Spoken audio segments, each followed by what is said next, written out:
Olá, galera esperta do Vem Aprender! Tudo bem aí? Estamos começando mais um dia de aulas. É novamente com muita alegria e conhecimento que daremos início a mais um dia letivo aqui pela tela da TV Educativa de Ponta Grossa. Mais uma vez, obrigada pela sua participação e da sua família.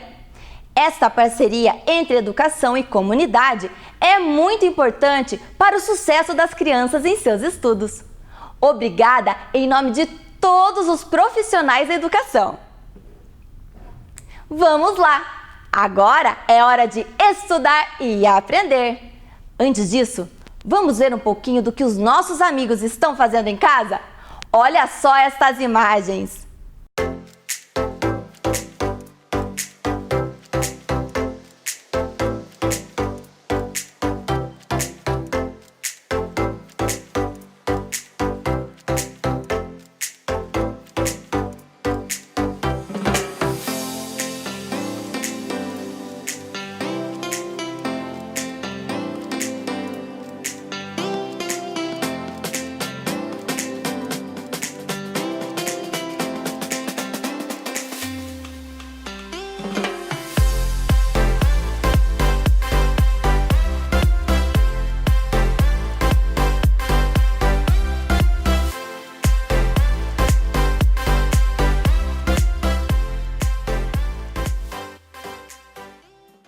Muito bem, pessoal! Obrigada pela sua participação. A dedicação de vocês faz tudo que os nossos CMEIs e escola estão fazendo valer a pena. Vocês são muito especiais. Parabéns! Pois chegou a hora de estudar. Estão preparados? Então, vamos começar! Fique agora com as aulas do 4º e do 5º ano do ensino fundamental. Oi, crianças, tudo bem? Como é que vocês estão? Joia? Então vamos lá, vou relembrar aqui. Meu nome é Ana Cláudia Oliveira, eu sou professora e contadora de histórias. E hoje eu trouxe mais uma história aqui para contar para vocês. Vamos lá? Todo menino é um rei, eu também já fui rei, mas despertei. Todo menino é um rei, eu também já fui rei, mas despertei. Há muitos e muitos anos atrás, existia um príncipe aqui no Brasil. Vocês sabiam disso? Sim, um príncipe. Um príncipe que era filho da princesa Aquatune e ela deu um nome para seu filho de Zumbi. Vocês conhecem Zumbi? Mas calma lá! Esse Zumbi que eu tô falando para vocês não é esse Zumbi que vocês estão pensando, não! Não é esse Zumbi dos filmes de terror. Não! Ui! Tenho medo desse Zumbi! Esse Zumbi que eu tô contando para vocês é Zumbi de Palmares, um príncipe que nasceu aqui no Brasil. Ele era um menino forte, corajoso, destemido. Zumbi era filho da princesa Aquatune e sobrinho do rei Gunga Zunga. Zumbi cresceu no quilombo dos Palmares, correndo, brincando, saltitando como vocês aí na casa, que correm, são muito alegres e muito faceiros. Zumbi também era assim. Zumbi tinha no sangue a alma de guerreiro. Só que quando Zumbi tinha 7 anos, ele foi capturado. Zumbi foi capturado por um feitor de escravos. Feitor de escravos é aquele homem que trabalha para o senhor dele, capturando negros, escravos fugitivos e os leva de novo para a senzala. Zumbi não era fugitivo mas foi capturado e entregue para um padre jesuíta. Lá com esse padre, o Zumbi aprendeu português e latim. Mas eu tenho certeza que ele não era feliz lá. Porque pense, 7 anos ser capturado, ficar longe do convívio dos seus pais e privado totalmente da sua liberdade. Mas Zumbi, que era um menino esperto, se tornou um homem muito forte, muito guerreiro, e com todo o conhecimento que adquiriu, com todo aquele conhecimento que ele tinha também de guerra, quando ele conseguiu se libertar desse cativeiro, ele voltou para Palmares e lá, junto com Dandara, os dois lutaram bravamente para que todos os seus companheiros de cor fossem livres. E assim ele fez, durante muito tempo. Só que em 1695, quando o Zumbi tinha 40 anos, um feitor de escravo novamente o capturou, o maltratou e tirou a vida de Zumbi. E é por isso que o dia 20 de novembro marca toda a luta, a representatividade e a resistência do povo negro. Agbamari, Walatsi e Lumi. Odo, axé odo, axé odo, axé odo. Odo, axé odo, axé odo, axé odo. E foi assim que eu trouxe a história de Zumbi de Palmares para vocês. Essa história entrou por uma porta e vai sair pela outra. Depois a Ana volta e te conta outra. Vem aí, matemática.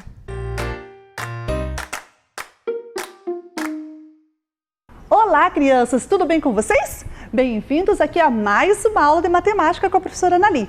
Bem-vindo também vocês, alunos da Educação de Jovens e Adultos, que nos acompanham aqui todas as aulas de matemática comigo, tá bom? Sejam todos vocês muito bem-vindos. E hoje, o que nós vamos ver na aula de hoje? Então, na aula de hoje, nós vamos ver o seguinte objetivo que vai aparecer para vocês. Resolver problemas que envolvam números naturais e racionais em expressões numéricas utilizando as propriedades das operações. Pois bem, esse é o nosso objetivo. E esse objetivo está dentro do nosso tema da álgebra, né? A álgebra é um tema novo para nós. Nós estamos começando a trabalhar com essas questões do pensamento algébrico, né?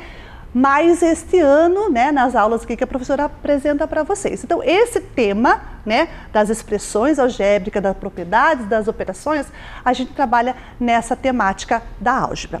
Bem, essa não é uma temática que a gente já que estamos estudando hoje, né? A gente já estudou elas alguns dias atrás. Vamos dar uma relembrada no que a gente aprendeu lá atrás? Vamos lá na telinha com vocês? Então, lá atrás a gente trabalhou um jogo chamado Bem no Alvo. Vocês lembram desse jogo? Então, lá neste jogo nós tínhamos então algumas bolinhas pretas, né?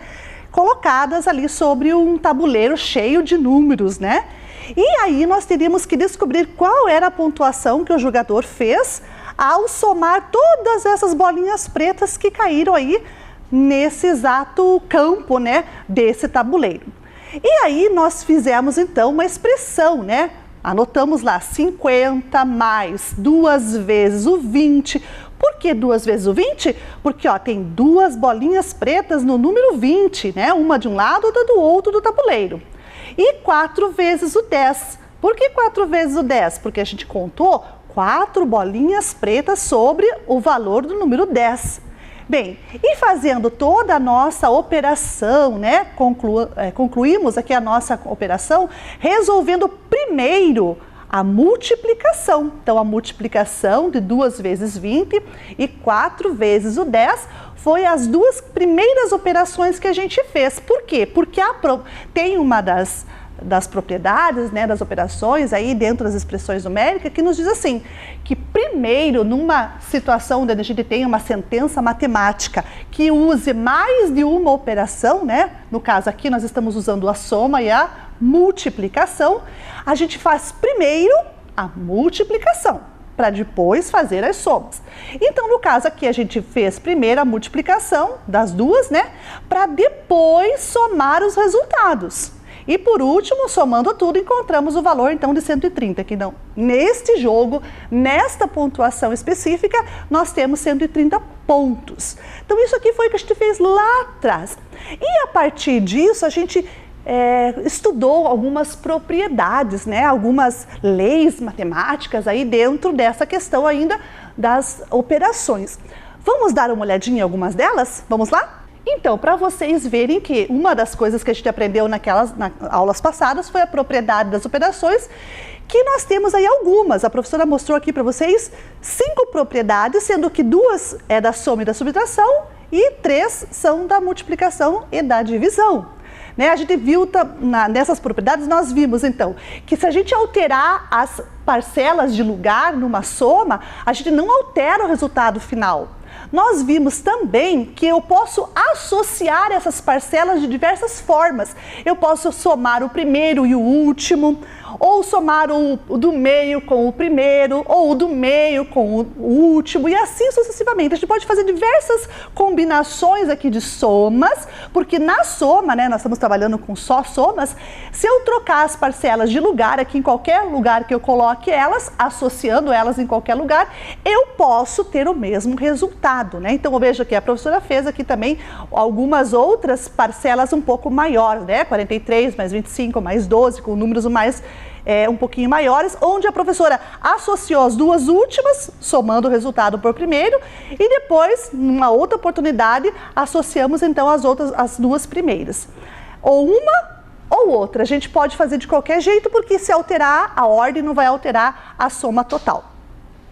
E aqui na continuidade nós estamos vendo então, né, que o elemento, pegando qualquer elemento, qualquer número, né, e somando a zero eu vou ter o próprio número. E se eu pegar qualquer número e diminuir de zero, também eu tenho o próprio número. Então o zero aqui nesse caso, ele é um elemento que não altera, né, um número que não altera a soma nem a diferença de qualquer número. Então ele é um elemento, a gente chama ele de elemento neutro, aquele que não faz alteração nenhuma na soma e na subtração. E aí, na continuidade da multiplicação e da divisão, nós vamos ver então que também existe aquela propriedade de trocar, né? Que se eu trocar os dois fatores de lugar, também não vai ter problema nenhum, porque o produto vai continuar sendo o mesmo, né? 8 vezes 3 é 24 e 3 vezes o 8 também é 24. Troquei o 8 e o 3 de lugar. Aqui, na questão do zero, na multiplicação e na divisão, já temos uma complicação, ou seja, temos uma regra diferente daquela da soma e da subtração. No caso da multiplicação, quando eu multiplico qualquer número a zero, aí eu vou ter como produto zero. Qualquer número, aquele que você imaginar na sua cabeça, multiplique por zero. O resultado é zero. Sempre vai ser zero. Então, esta é uma propriedade particular aqui da multiplicação por zero. Agora, não existe divisão por zero. Então, se eu colocar qualquer número que eu queira, eu possa imaginar, e dividir por zero, eu não vou encontrar resposta alguma. Por quê? Porque não pode, não existe. Não temos como fazer a divisão por zero. Então, a divisão por zero não existe. E na questão aqui da multiplicação ainda, né, tendo uma expressão numérica ou uma sentença matemática, o que nós temos aqui? Nós temos uma sentença matemática de multiplicação com adições, sendo que eu pego o 4 para multiplicar pela soma do 6 mais 3. Isso me diz que eu posso fazer uma associação. Eu posso multiplicar primeiro o 4 por 6, depois somo a multiplicação do 4 por 3 e realizo primeiro as multiplicações para depois, por último, realizar a soma e encontrar o valor total. Então essas são as propriedades das operações que nós temos. Além dessas propriedades, nós temos também outras propriedades que nos ajudam a pensar um pouquinho sobre as questões aí do cálculo. Vocês vão ver aí agora na telinha de vocês, que já vai aparecer, a próxima tela com outras questões que nos envolvem aqui no cálculo, né? Que era a multiplicação pelos múltiplos de 10. O que a gente sabe? Que qualquer número multiplicado a números que tem zeros atrás, esse número a gente pega o primeiro, ou, no caso, o número total. Vamos pegar um exemplo aqui do 28, né? O 28 vai multiplicar por 10. O que eu faço? Eu pego o 28 e multiplico apenas pelo 1 do 10. Aí eu acrescento zero. Por que eu vou acrescentar o zero? Porque no 10 tem um zero. Então, no resultado dessa multiplicação, ou seja, no produto de 28 vezes 1, que é 28, e eu vou multiplicar por 10, então o que eu faço no 28? Eu transformo o 28 no 280, porque é só acrescentar um zero atrás. Então, por isso que a gente faz o produto por 1, no caso aqui, quando é 10, 100 e 1000, é por 1. Mas se fosse 20, 200 e 2000, seria por 2. Se fosse 3, 300 e 3000, seria por 3. Então, a gente multiplica sempre o primeiro número, ou o primeiro algarismo que aparece aqui no multiplicador, pelo número que a gente está querendo multiplicá-lo. Aí a gente acrescenta o zero. Quando é 10, um zero. Ou 20, um zero. Ou 30, um zero. Por quê? Porque apenas aparece um zero no multiplicador. E se for por 100, a gente vai acrescentar 2 zeros. Se for por 1000, a gente já vai acrescentar 3 zeros. Então, essa é uma propriedade também que aprendemos aulas passadas. Vamos para mais uma das questões que a gente já aprendeu também, que são as regras, né, ou as orientações para a gente resolver expressões numéricas. Essas expressões numéricas que a gente vai estudar e está estudando, elas são sentenças matemáticas que possuem mais de uma operação na sua solução, ali na sua resolução, melhor falando, né? E ali nós precisamos, então, saber como iniciar a resolução da expressão numérica. Por isso que a professora trouxe aqui essas orientações. A primeira orientação nos diz as expressões que têm parênteses, né? O que são parênteses, professora? São aqueles símbolos, né, que fecham uma condição dentro da operação. No caso aqui, da primeira, o exemplo que vai estar aparecendo para vocês aí, é 3 vezes 2 mais 5. O 2 mais 5 está entre parênteses.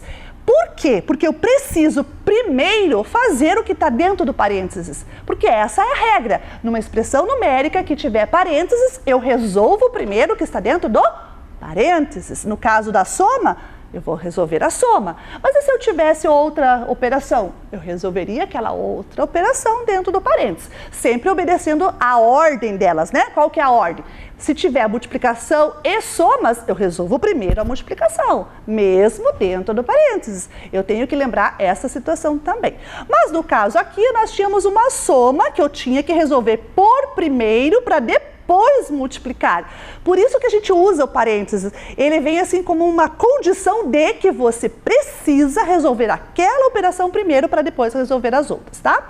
E aqui alguns outros exemplos que a professora trouxe nas seguintes orientações. A segunda orientação diz que se nós tivermos, né, na nossa expressão ou na nossa sentença matemática, operações de mais e de vezes, ou adição e multiplicação, a gente pode, né, fazer, no caso aqui, podemos agrupar os seus termos de qualquer modo, ou seja, trocar de lugar cada um dos termos ali, da adição e da multiplicação, cada uma na sua condição, né? A soma com a soma, a multiplicação com a multiplicação, as parcelas com a soma, os produtos na multiplicação, né? Os fatores na multiplicação, então a gente tem que tomar esse cuidado. Então, quando nós temos adições e multiplicações, significa que a gente podemos trocar de lugar cada uma delas, que não vai alterar o nosso produto, e a gente pode associá-las, né, de diferentes modos que o resultado final não se altera. Então, isso aqui é a nossa condição da segunda orientação. Então, no exemplo do lado, a gente tem aqui, ó, uma sentença só de somas e outra sentença mais para o lado só de multiplicar ou de multiplicação. Significando o quê? Que aqui nas somas eu posso associar de diferentes formas, trocar de lugar as parcelas, que sempre o resultado final vai ser o mesmo. E na multiplicação a mesma coisa, eu posso associar a multiplicações que eu vou fazer por primeiro, eu posso pegar as primeiras ou as últimas, né, dentro dessa sentença que só possui multiplicações, e aí o resultado também não se altera, ele vai ficar sempre o mesmo resultado. Então essa é a segunda orientação. E a terceira é aquela que a gente já vem falando para vocês. Numa sentença matemática, onde eu tenha todas as operações juntas, né? Todas as operações estão ali presentes, a soma, a subtração, multiplicação, divisão, ou, né, 3 ou mais, ou 2 ou mais operações na mesma sentença. O que eu faço por primeiro? Então, olha o que está escrito aí, né? A primeira orientação é resolver primeiro, e lembrando que nós estamos falando de expressões ou de sentenças matemáticas sem parênteses, tá? Lembra ali que está escrito, ó, sem parênteses. A gente resolve primeiro multiplicar e dividir, ou a multiplicação e a divisão, nesta ordem, né? Resolvendo a multiplicação para depois a divisão. E na segunda condição, eu faço primeiro, né? As somas e depois as subtrações, também nas mesmas ordens que elas aparecerem. Então, se eu tiver uma subtração por primeiro, eu posso fazer primeiro a subtração, depois fazer a adição? Posso. Nesse caso, eu também poderia, porque a regra me diz que na ordem que elas aparecerem. Então, se uma aparecer antes da outra, eu posso fazer a que vier por primeiro. Então, no caso aqui, é na sequência que eu estou resolvendo, né? Tanto uma quanto a outra. Muito bem, então nós vimos aqui essas propriedades, essas regras, né, todas as condições, essas leis matemáticas para a gente resolver expressões que também estão aparecendo e vão aparecer, né, nos problemas. Então agora nós vamos aprender a resolver, ou melhor, nós vamos resolver problemas, né, porque a gente já sabe resolver. A gente vai continuar resolvendo, praticando a resolução de problemas utilizando expressões numéricas. Todas essas condições aqui a gente vai observar na resolução dos problemas. Vamos começar com o primeiro? Vamos ver qual é o primeiro problema? Então tá aí, né? O primeiro problema é: Carla deu R$ 175 ao caixa de uma loja para pagar uma calça de 147 e uma blusa de 25 que ela havia comprado. Ao sair da loja, Carla passou em uma lanchonete. Nesse momento, havia em sua carteira R$ 17 mais o troco que ela recebeu da loja. Sabendo que na lanchonete Carla gastou R$ 6, com quantos reais ela ficou na carteira? Então esse é o nosso problema que a gente vai resolver agora. E você viu quantas coisas aqui a Carla fez? Ela foi na loja, pagou a conta, saiu da loja, foi para a lanchonete, né? E depois queremos saber quanto que ela ficou na carteira dela com o troco, né? De todo esse gasto que ela fez. Então vamos lá, vamos para o nosso quadro agora.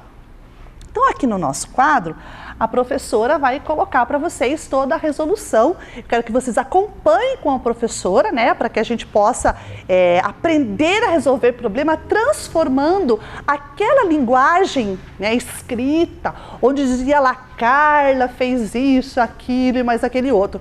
Esse processo escrito, toda essa escrita que está no problema, a gente tem que transformar ela em linguagem matemática. E é isso que a gente tem que aprender a fazer nos problemas, a transformar essa linguagem escrita numa linguagem matemática. Aí a gente consegue resolver tranquilamente. Então vamos fazer isso agora. Então o que nós tínhamos lá no problema? No problema nós vimos que Carla deu R$ 175 ao caixa de uma loja para pagar a calça, que valia 147, e uma blusa de R$ 25. Então o que nós vamos fazer primeiro? Nós vamos descobrir quanto que Carla gastou, né, no caso ali, o que Carla tinha que pagar. Ela tinha que pagar um tanto e mais outro tanto, tem que saber quanto é esse tanto, porque eu também tenho que descobrir, né, o troco final lá. Mas, porém, o que a gente sabe? A gente sabe que Carla, ela teve um tanto de dinheiro, né? Ela deu lá, quanto que ela deu? 175. Então, esse 175 tem que estar aqui também. Então, a professora vai colocar ele por primeiro, até vou pegar o nosso apagador aqui.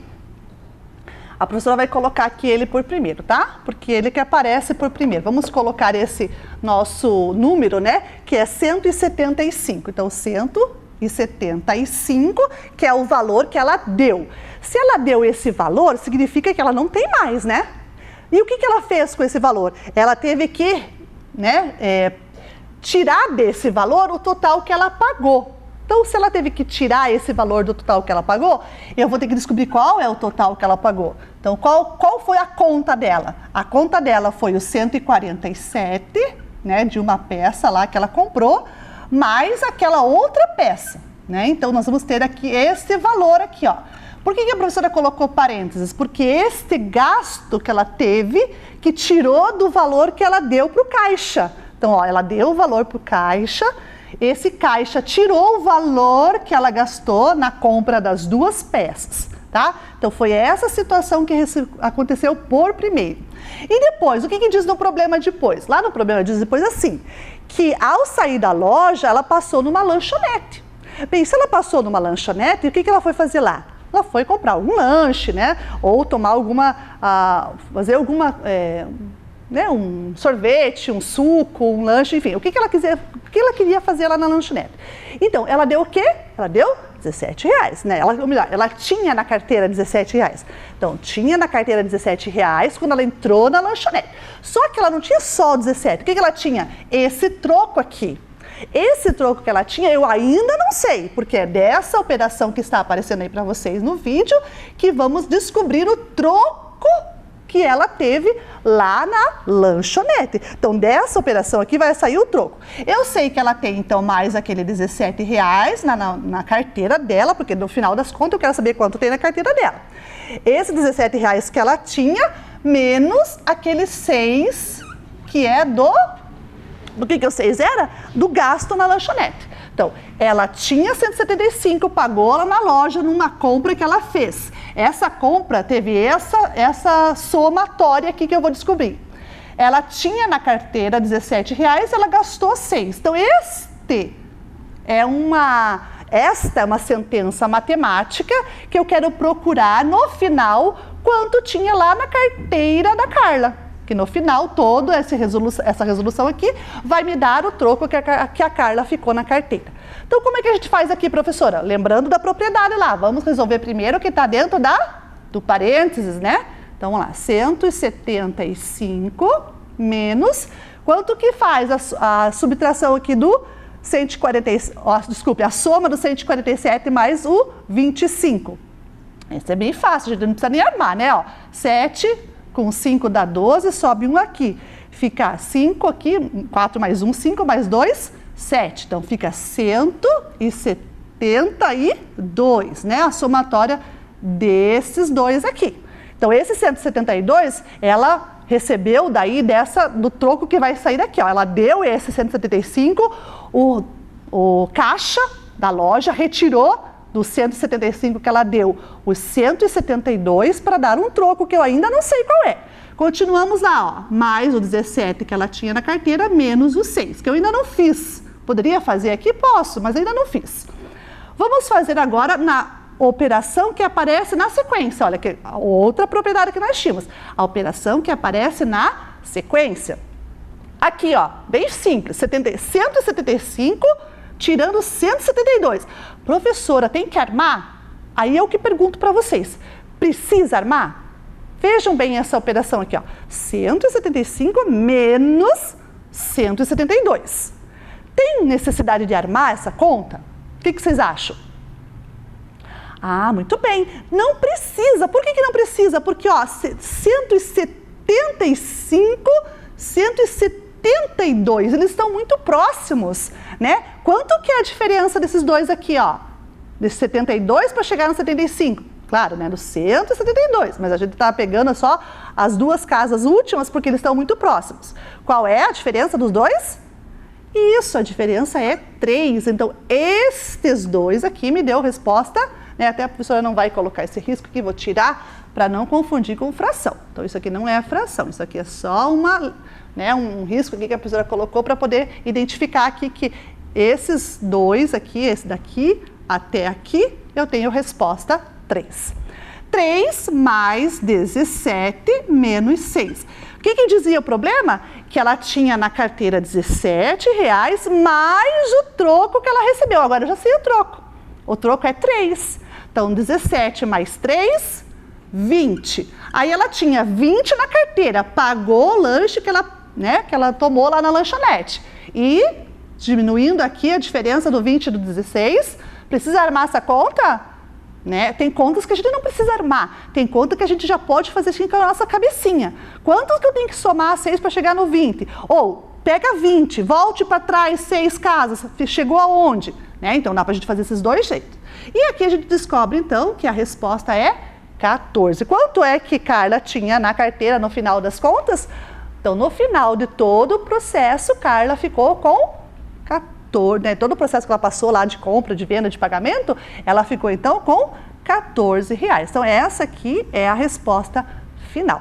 Então vejam, todo esse processo de transformar a linguagem escrita do problema na linguagem matemática, usando as propriedades das operações que a gente já aprendeu, que a professora inclusive deixou ali nos cartazes coladinho do lado do quadro, né? Para a gente precisar lembrar. Então neste caso aqui, existiu, né, uma expressão, essa expressão me resultou numa solução final e para resolvê-la eu tive que usar algumas propriedades, né? Algumas propriedades aqui da própria expressão numérica e também de algumas operações. Eu poderia aqui, no caso, se tivesse só somas, não é o caso, mas se tivesse só somas, eu poderia começar lá pela última soma, depois pela primeira e assim sucessivamente. Poderia. Mas no caso aqui a gente teve uma soma e uma subtração. Então a propriedade me diz que eu começo pela ordem que ela aparece. A ordem que ela aparece é a soma primeiro para depois a subtração. Ok? Muito bem. Vamos para mais um problema? Vamos ver lá na telinha qual é o próximo problema? Então esse é o nosso próximo problema. As torneiras da casa de Tiago estão gotejando. Sabendo que uma torneira desperdiça 46 litros de água diariamente, na casa de Tiago são 4 torneiras gotejando. Bastante coisas, né, que está ali vazando, né?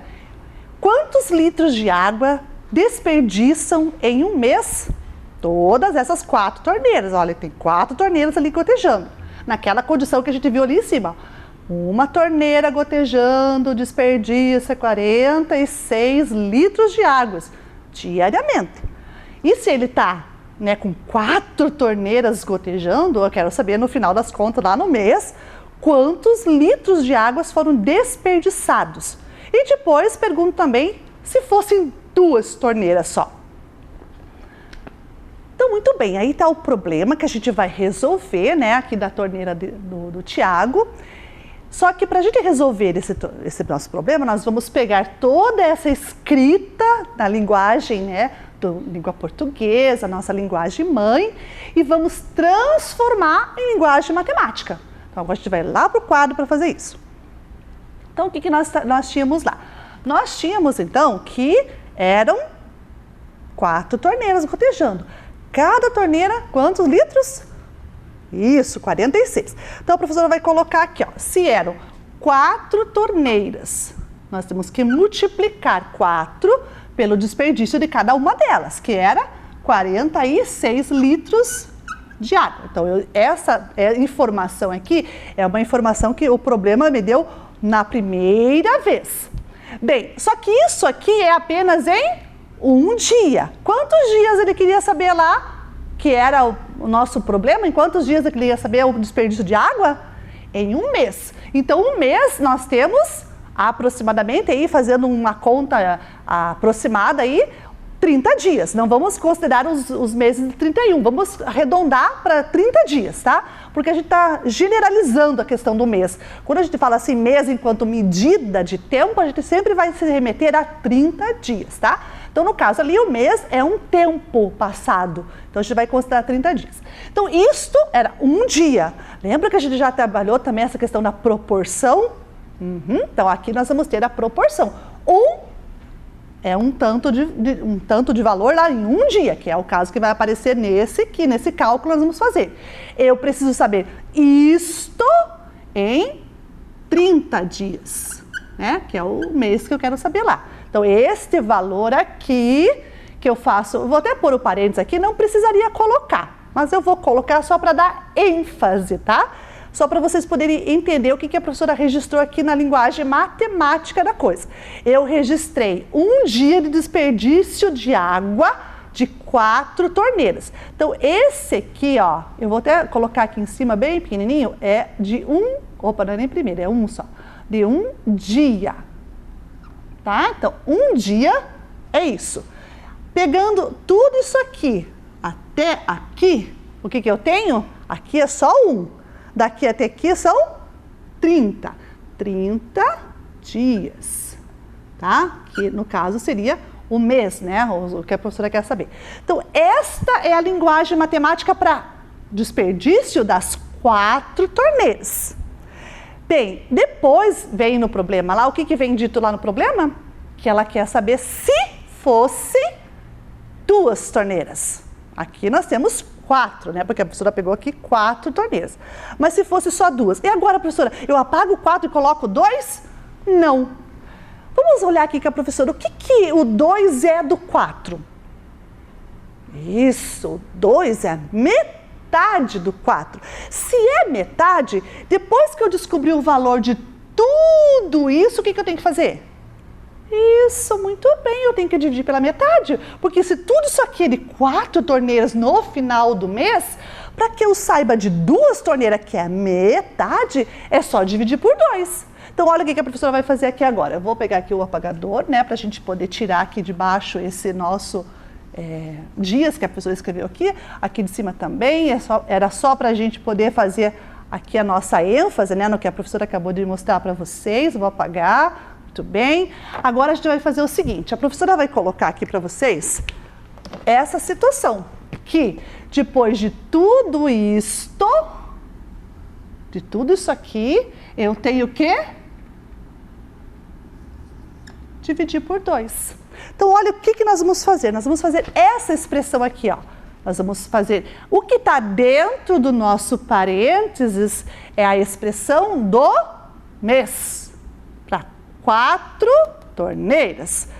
Depois, quando eu dividir por 2, que é esse em vermelho que a professora fez aqui, é para saber de 2 torneiras. Então, eu tenho duas respostas para o problema. A resposta de dentro e depois a resposta do final. Então, a gente vai ter que atender essa situação. Então, o que a professora vai fazer? Eu vou fazer aqui com a caneta azul.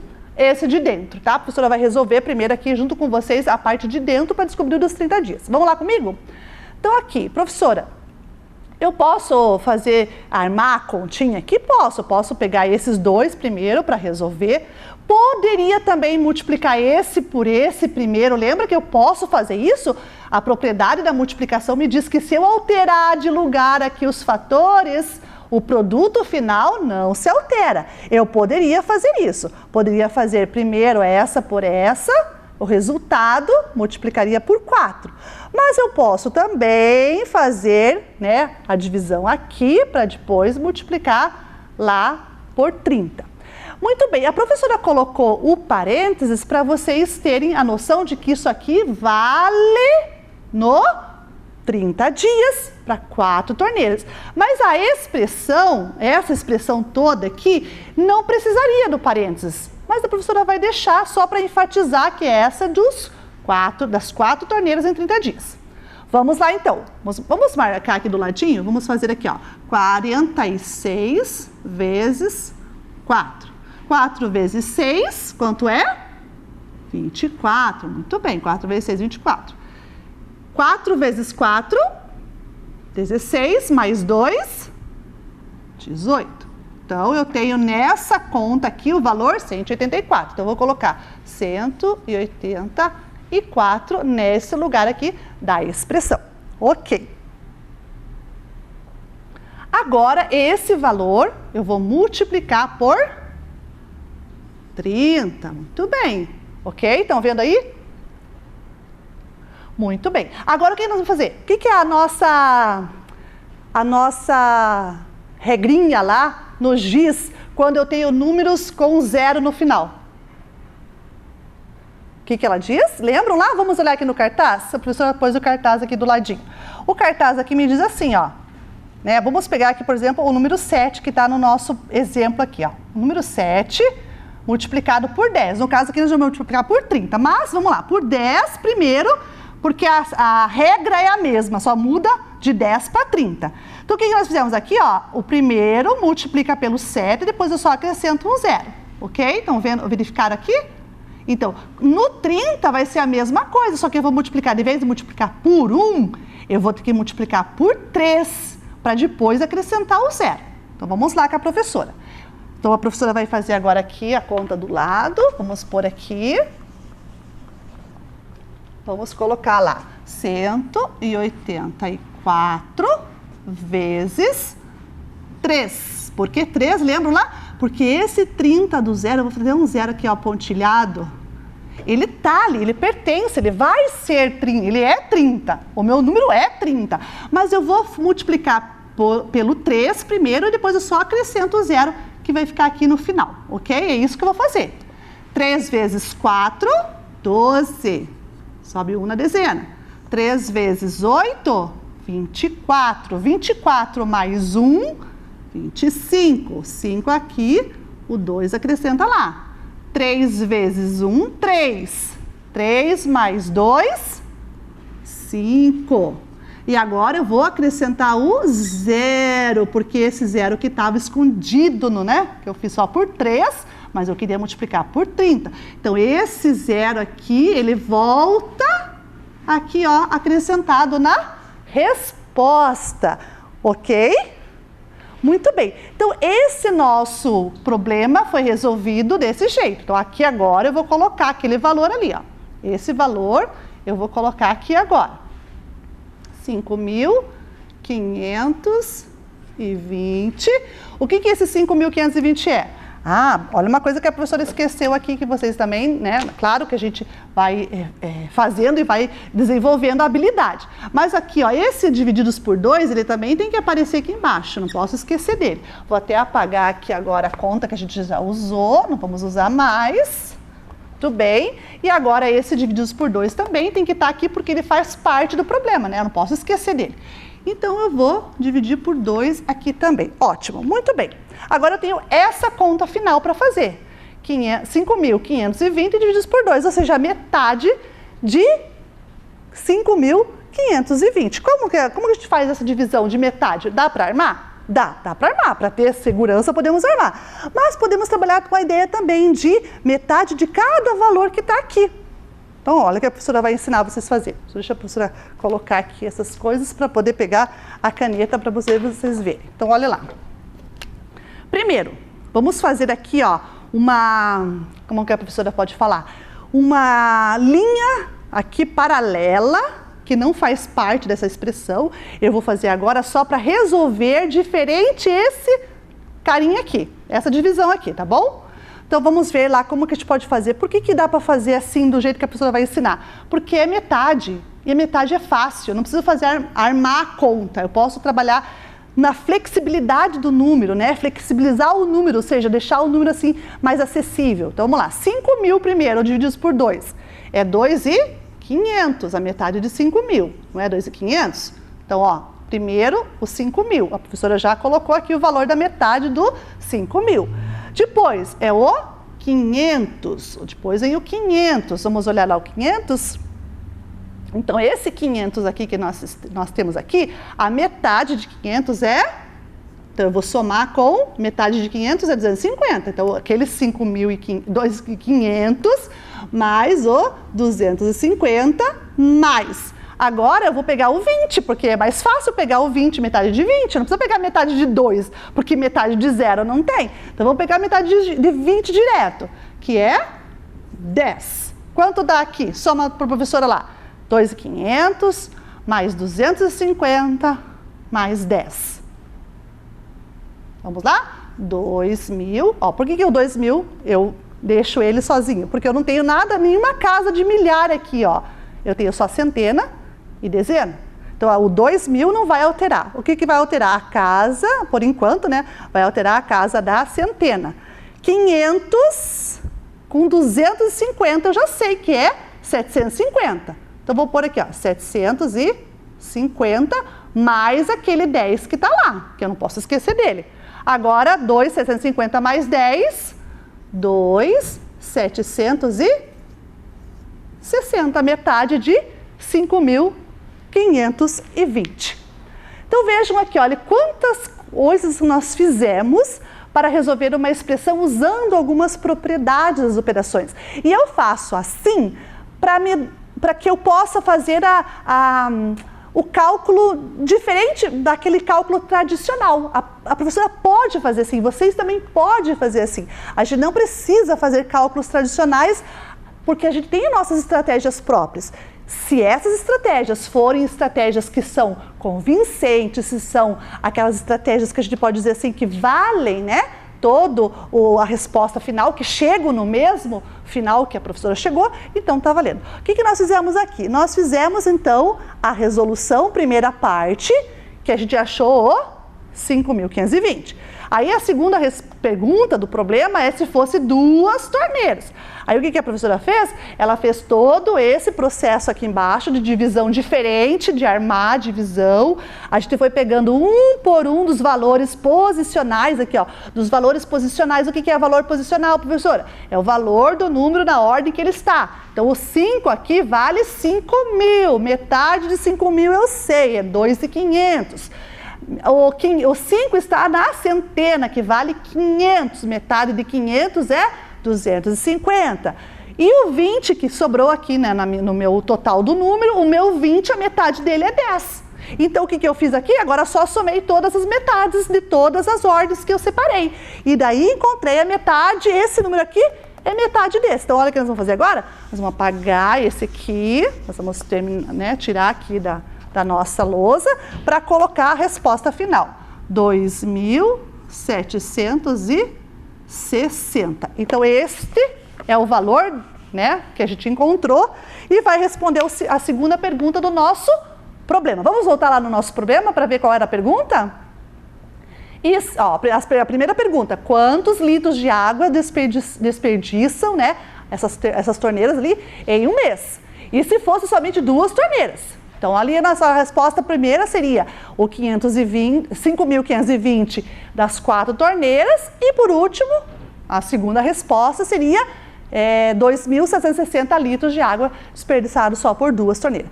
Veja, é bastante, né? É bastante água, né? A gente tem que tomar bastante cuidado aí na nossa casa para não deixar nenhuma água aí, né? Nenhuma torneira escorrendo água, pingando água, porque vocês viram aqui quanta água a gente gasta, né? É bastante. Então, nós resolvemos esse problema, vocês viram, né, todo o processo aqui dos usos das propriedades da operação. E aí que vocês vão fazer também, bem parecido na sua casa, aí quando você tiver alguns exercícios para fazer assim, ok? E tudo isso a gente fez para atingir o objetivo. Vamos para o objetivo da nossa aula? Vamos lembrar dele? Resolver problemas que envolvam números naturais e racionais em expressões numéricas utilizando as propriedades das operações.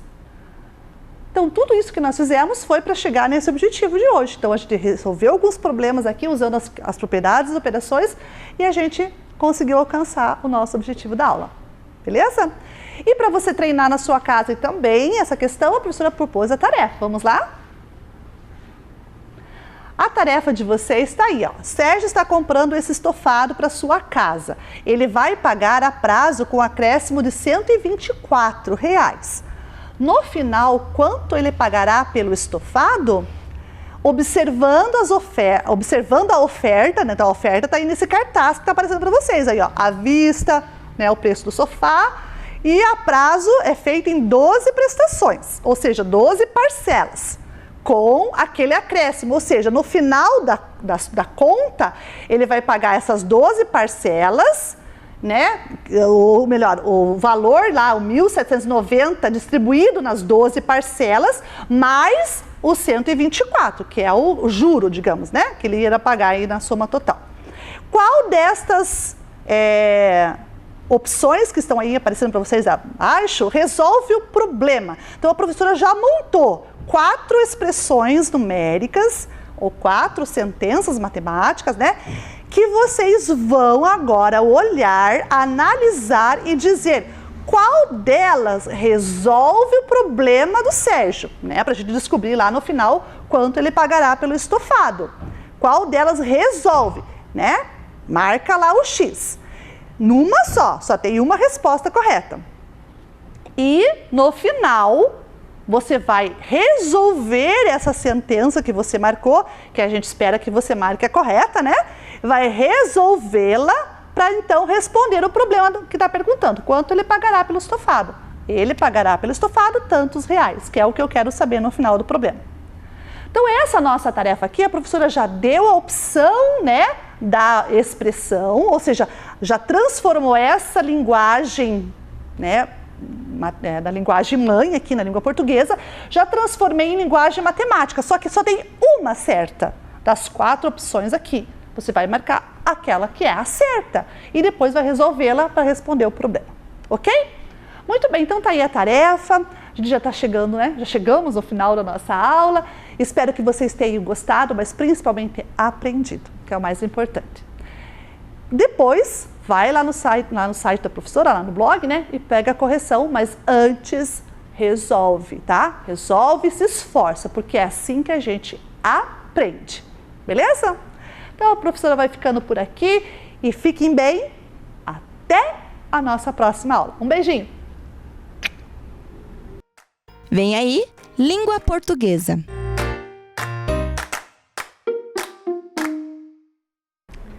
Bom dia, crianças! Tudo bem com vocês?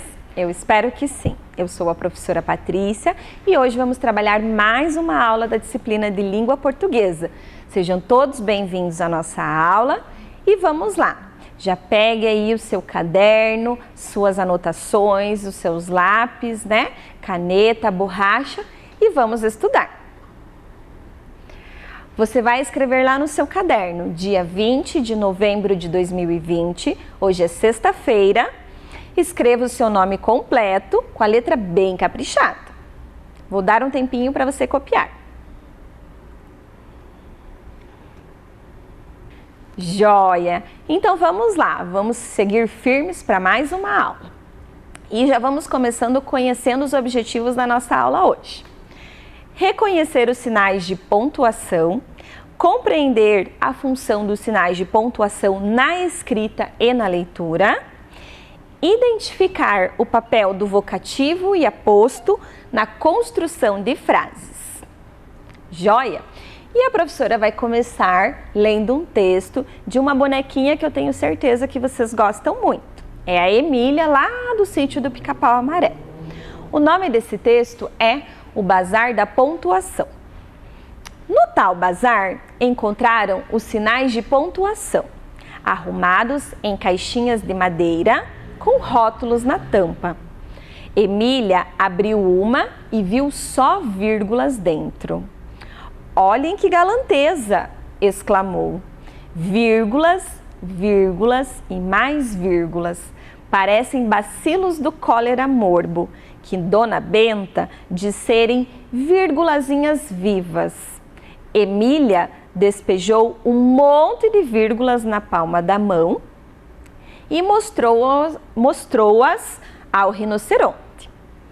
Essas vírgulas servem para separar as orações, as palavras e os números, explicou ele.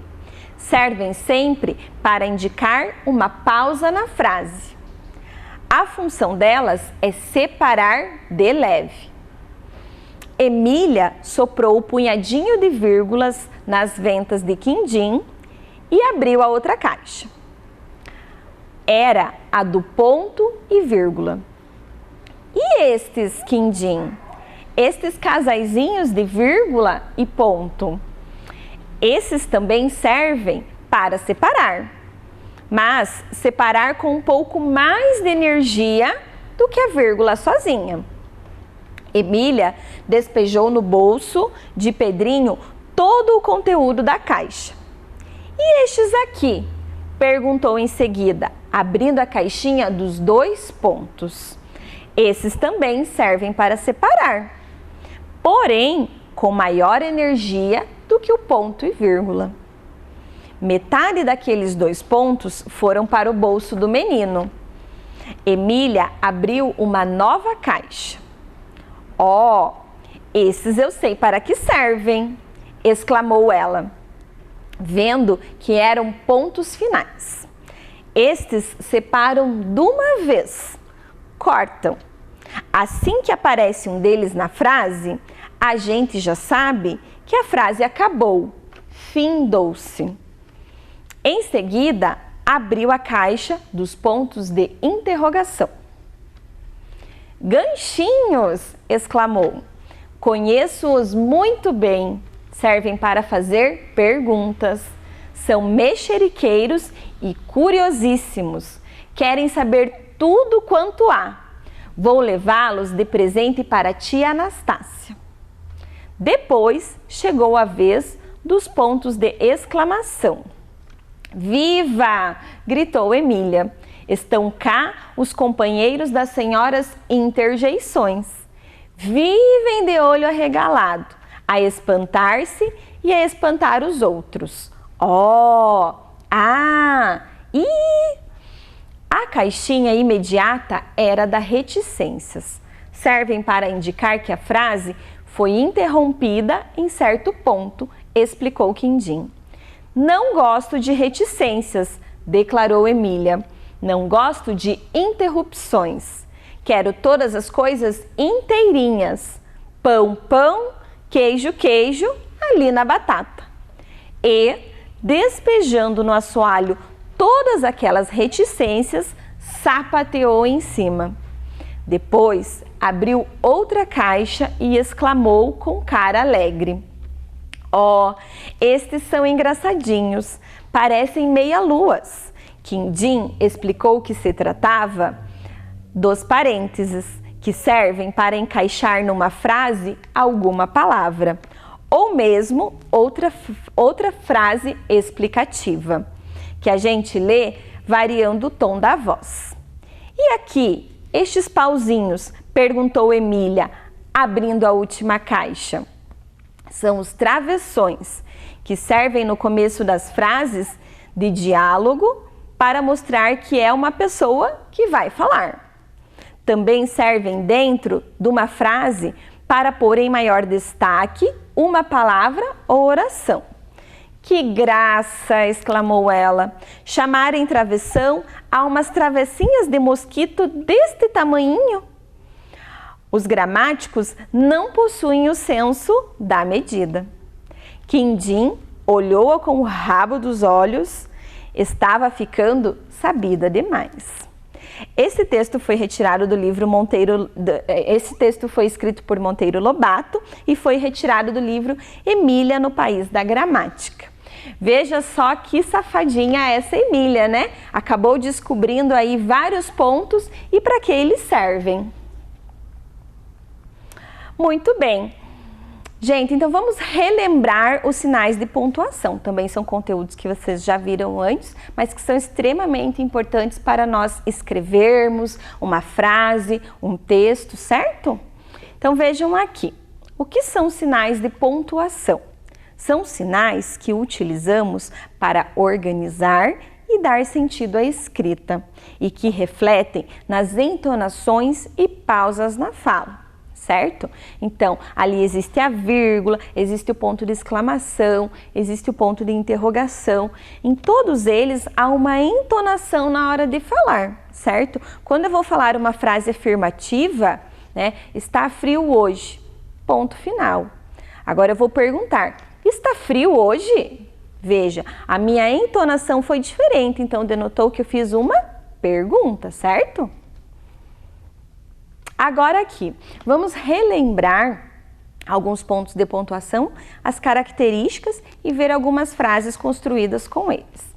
Então, esse aqui é o travessão. Lembra-se que nós colocamos antes ali dos diálogos sempre? Indica que alguém vai falar. E o exemplo ali da frase, quanto você tirou na prova? Né? Vejam que na frente tem o travessão, ali é uma pergunta, né? Então tem o ponto de interrogação no final. E a resposta, o travessão na frente, tirei 10. Agora, o ponto final. O ponto final, como disse a Emília lá, né? Findou-se, acabou. Então, serve para indicar o fim de uma frase. Estou muito gripado, ponto final. Hoje está frio, né? Vejam que falou o que precisava ser dito na frase, ponto final. Não tem entonação, porque não é uma pergunta, não tem, né, um êxtase, porque não é um ponto de exclamação, é só uma frase dita de maneira comum. Ah, agora aqui, olha o ponto de exclamação. Ele indica admiração, alegria ou espanto, né? Então vamos ver o exemplo da frase. Ui, que susto, né? Então sempre quando a gente leva um susto ou está muito feliz, né? Ou quer cumprimentar alguém, você reage com mais entonação, com mais alegria, né? Ou com mais ênfase em alguma coisa. Então a gente sempre no final da frase ali coloca o ponto de exclamação, né? Mesma coisa do parabéns, né? Agora a vírgula. A vírgula serve para indicar uma pequena pausa na leitura, certo? Então aqui, por exemplo, gosto de sorvete de morango, vírgula, né? Porque eu estou enumerando ali os sabores de sorvete que eu gosto. Então, gosto de sorvete de morango, chocolate, amendoim e flocos. E os 2 pontos aqui, ó.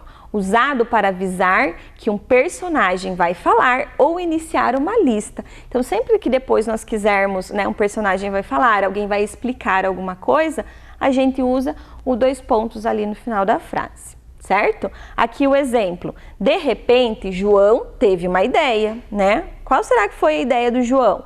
Então, 2 pontos, travessão aqui na frente, né? Porque é um diálogo, é uma fala, então precisamos comprar. O que nós precisamos comprar? 2 pontos, né? Tinta, pincel e papel. Ele vai dizer ali em seguida o que precisa ser comprado. E a interrogação, né? Que esse é bem tranquilo também, indica sempre uma pergunta, né? Quantos anos você tem? A atividade está pronta? Né? Então, sempre que eu quero saber algo, vou fazer uma pergunta e vou usar o ponto de interrogação. Joia! Agora aqui que vocês já relembraram os sinais de pontuação, ouviram o texto, vamos praticar, vamos fazer uma atividade aqui bem tranquilinha, bem facinho, sobre alguns sinais de pontuação. Qual é o sinal? Veja, na frase, que dia lindo!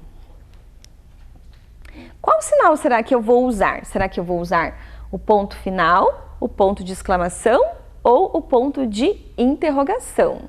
O que vocês acham aí? Joia! Parabéns para quem disse ponto de exclamação, né? Eu saí, né, de algum lugar, por exemplo, estava dentro da minha casa, eu saí lá fora, olhei, nossa, que dia lindo, né? Normalmente vou falar com uma entonação maior, vou falar mais alegre, mais feliz. Vou usar ali o ponto de exclamação. Como é seu nome? Essa também super facinho, né? Qual será que eu vou usar? O ponto final, o ponto de exclamação ou o ponto de interrogação? Vamos ver? Joia! Ponto de interrogação. Por quê? Eu estou fazendo uma pergunta. Como é seu nome? Ah, essa daqui, olha só, eu gosto de chocolate. Então, eu estou fazendo uma afirmação, né? Que eu gosto de chocolate. Qual dos pontos será que eu vou usar aqui? O ponto final, o ponto de exclamação ou o ponto de interrogação? Bem tranquila também, né? Eu gosto de chocolate, ponto final. Joia! Agora, nós vamos fazer uma atividade ali na bancada. A professora vai trazer algumas características e vocês aí de casa vão me ajudar a identificar qual é o ponto de acordo com as características que eu vou falar, ok? Então, vamos lá.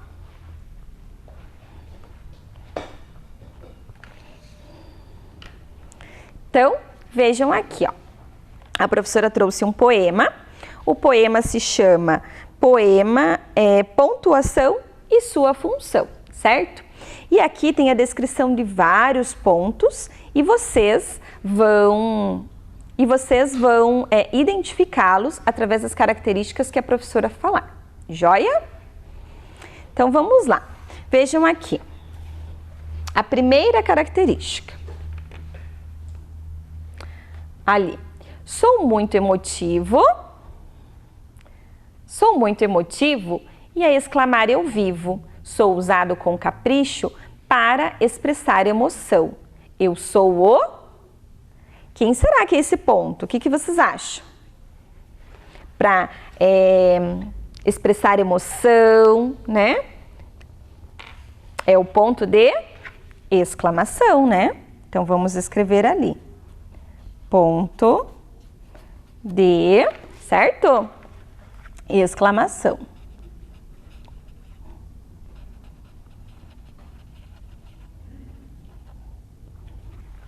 Olha aqui.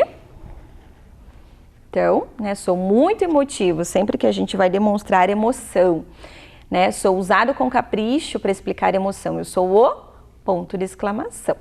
Agora o próximo ali, ó. Sou muito curioso e vivo a perguntar.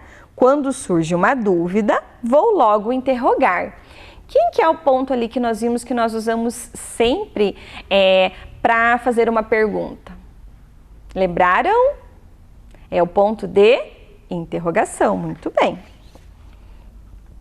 A professora vai escrever aqui.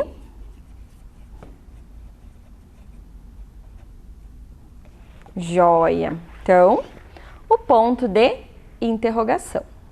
Muito bem. E agora aqui, ó, o próximo. Quando esticam o assunto, eu não dou muita moral. Tenho certeza do que digo e do fim de uma frase indico. E o fim de uma frase indico. Sincero e legal sou eu, o...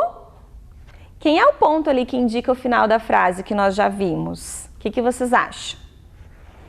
É o ponto final. Muito bem. Então, vamos escrever aqui, vamos preencher.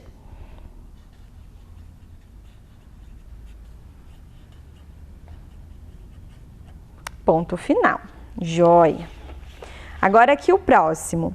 Sou chamado de, né? Nós precisamos completar.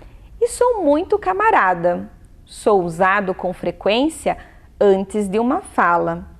Também me usam com exatidão antes de dar uma explicação ou identificação. Quem será que é esse? Já pensaram? Quem será? A professora vai ler de novo. Esse aqui está um pouquinho mais difícil a descrição, né? Sou chamado de e sou muito camarada. Sou usado com frequência antes de uma fala. Também me usam com exatidão antes de dar uma explicação ou identificação. É o 2 pontos. Se você acertou aí na sua casa, parabéns! Então, a professora vai escrever ali 2 pontos, certo? Né? Sou chamado de 2 pontos e sou muito camarada. Sou usado com frequência antes de uma fala, né? Também me usam com exatidão antes de dar uma explicação ou identificação. Agora, vamos ali para o próximo. Meu nome é... Sou o senhor da comunicação. Sou usado para expressar uma fala. Por isso, antes de me escrever em seu texto narrativo, ninguém pode falar nada. Nossa, essa tá fácil. Quem que a gente sempre usa antes de um diálogo ali, de uma fala? O que vocês acham? Já pensaram aí? Já descobriram?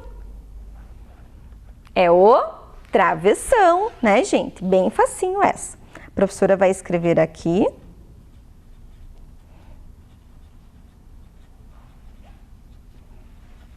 Travessão, né? Então, vamos rever ali. Meu nome é Travessão, sou o senhor da comunicação.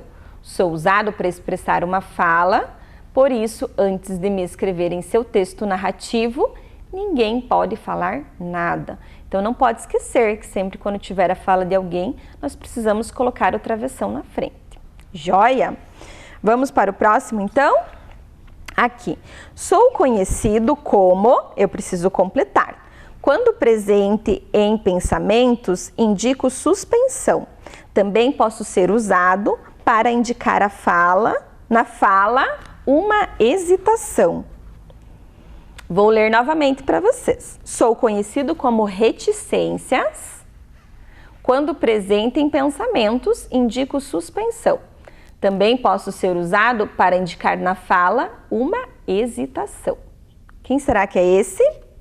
Já descobriram? Esse também está um pouquinho mais difícil, mas é a reticências.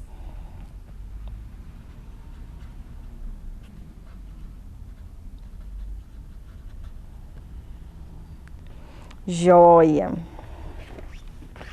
Então, aqui a professora já completou com a reticências. Agora vamos ali para o próximo. Meu nome é, sou muito badalado. Venho sempre acompanhado, sou muito usado com elegância em frases. Opa, deixa a professora agitar. Sou muito usado com elegância em frases, falas e palavras que merecem destaque e importância. Então, lembrem lá de qual é o sinal que a gente usa sempre quando nós vamos citar uma frase dita por alguém, né? Ou quando nós vamos citar alguma coisa dentro de um texto. Vocês já descobriram? Essa aqui tá fácil, hein? São as, né? É as aspas. Né? Então, vamos lá conferir? Meu nome é Aspas, sou muito badalado e venho sempre acompanhado. Né? Acompanhado por quê? Porque a gente sempre usa as duas ali, né, gente?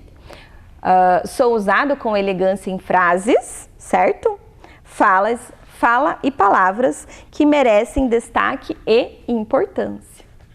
Joia! E agora vamos para a última ali. Essa daqui é bem importante também. Eu sou para não ficar cansada, na frase, dou uma parada. Separo elementos de uma citação para o texto não ficar cansativo. É essa minha função. Né? Então, esse daqui é um sinal muito importante, certo? Vamos completar com a... Quem que já descobriu aí? Com a vírgula. Né? Então, sempre que eu preciso separar algo, certo? Sempre que eu preciso, para o texto não ficar cansativo, como ela coloca ali, certo? Para não ficar, para enumerar algo, eu vou usar ali a vírgula, gente. Joia!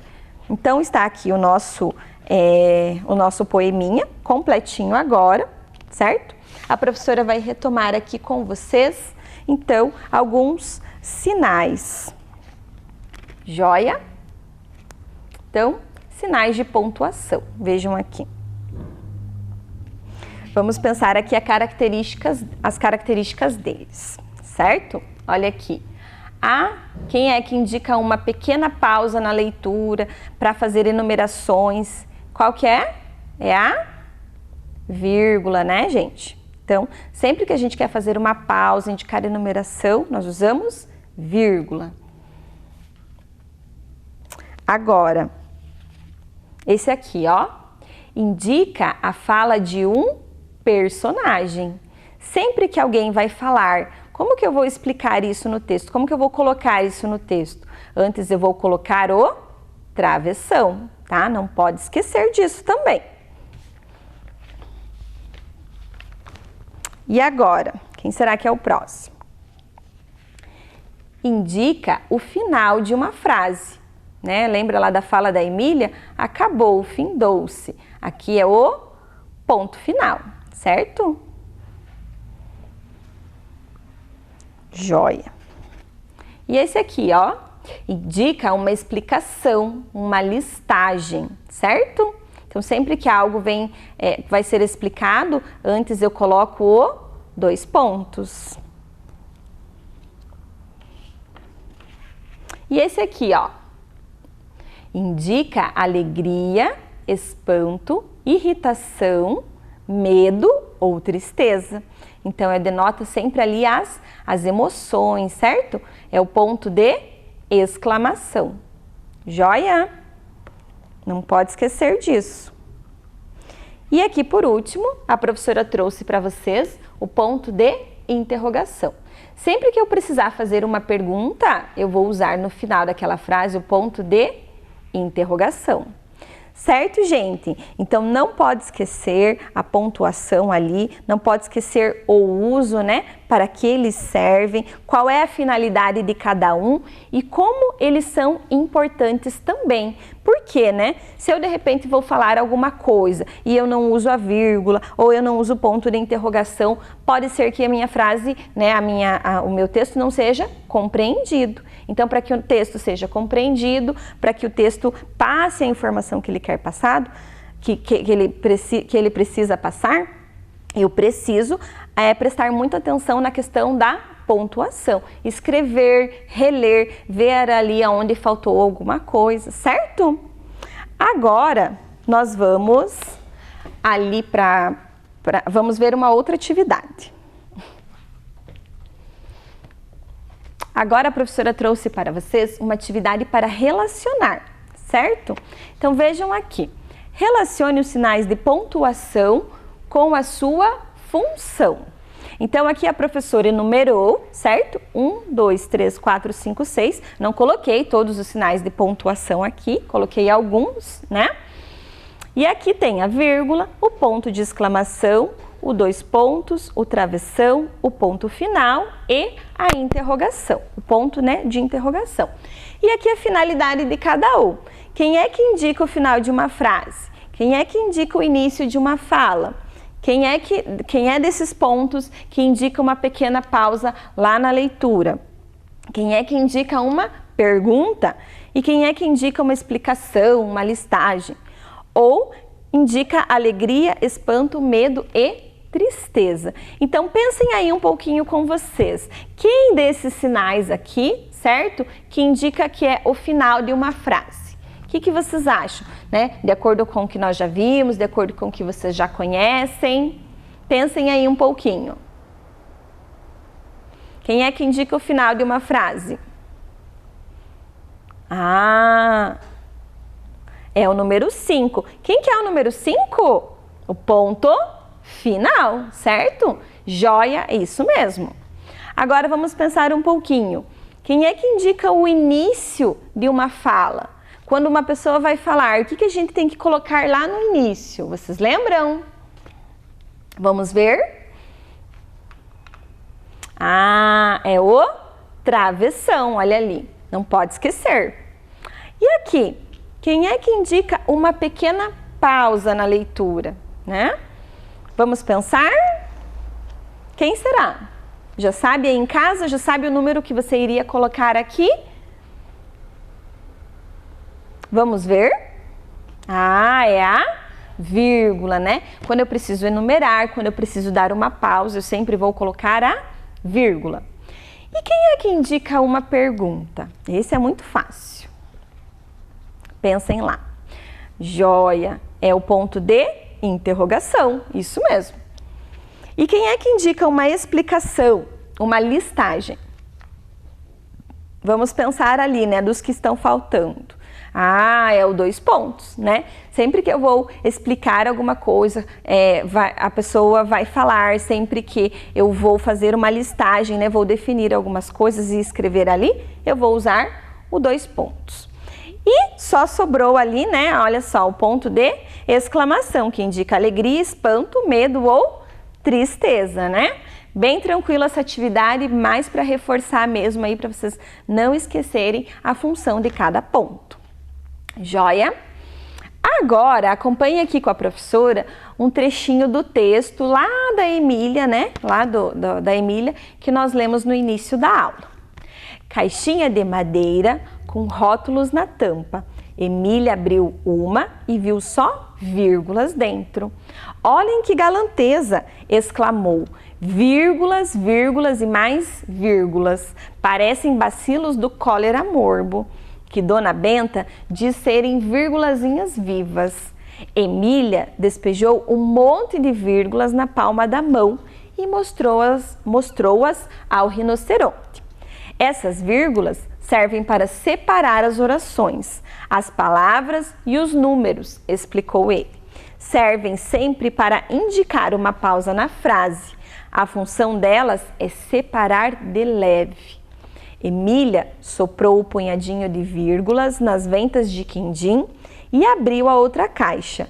Era a do ponto e vírgula.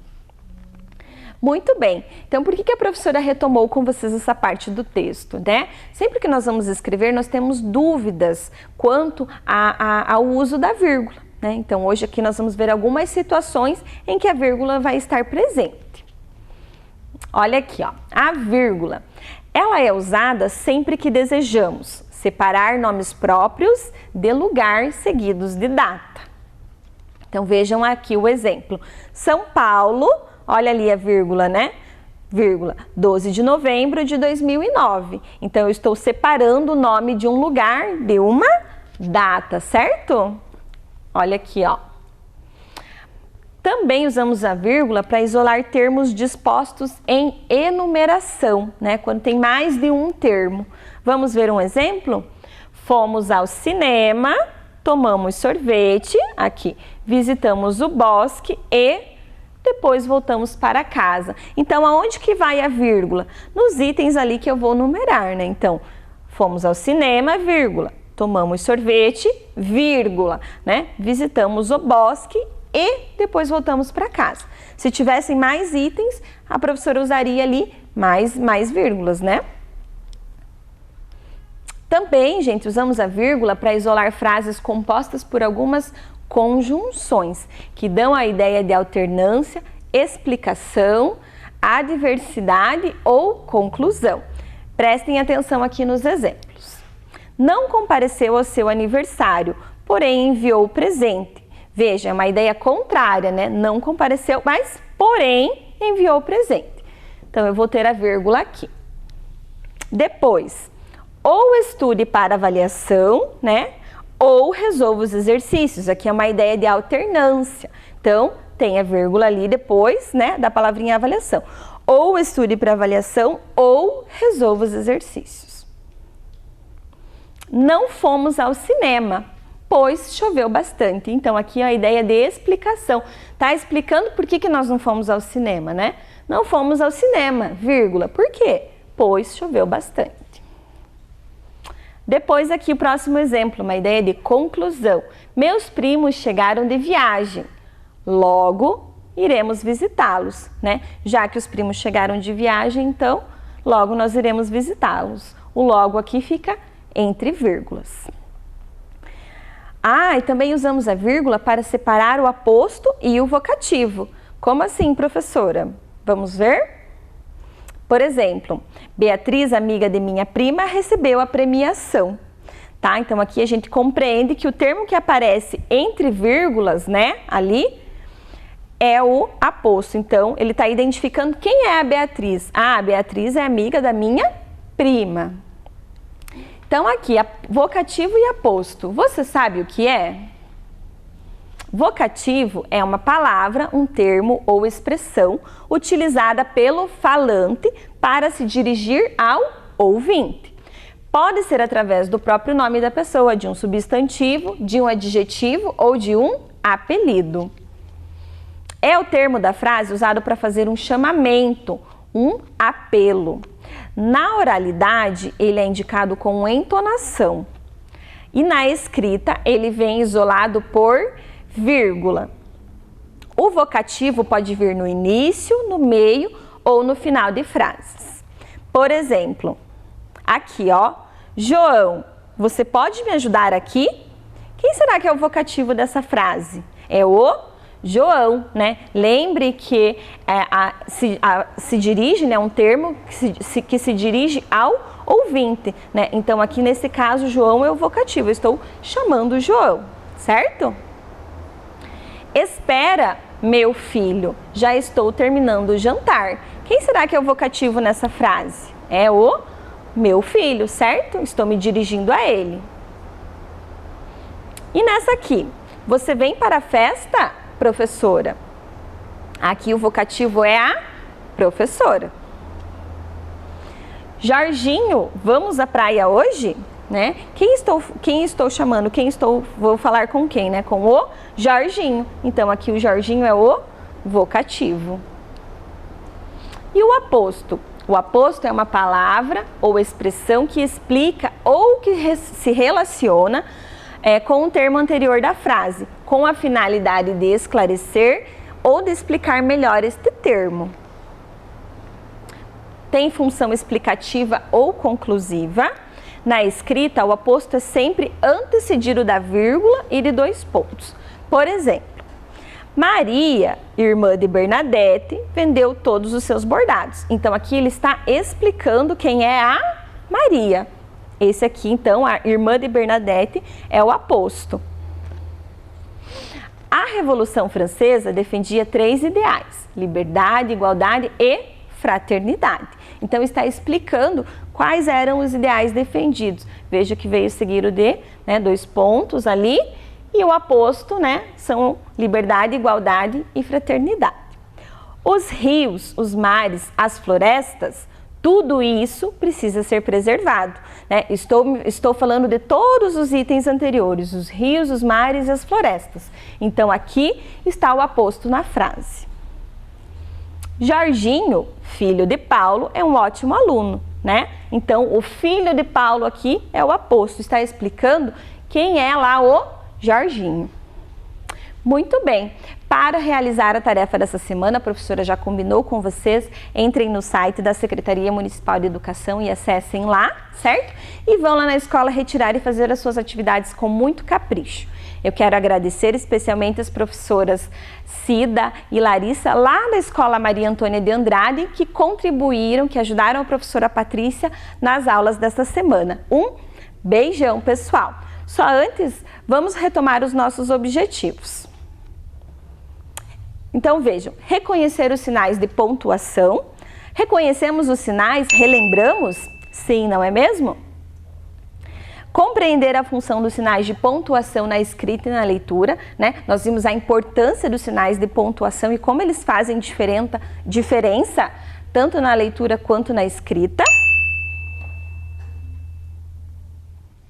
Identificar o papel do vocativo e aposto na construção de frases. Então, vimos qual é o papel do vocativo, qual é o papel do aposto e identificamos eles ali nas frases também, certo?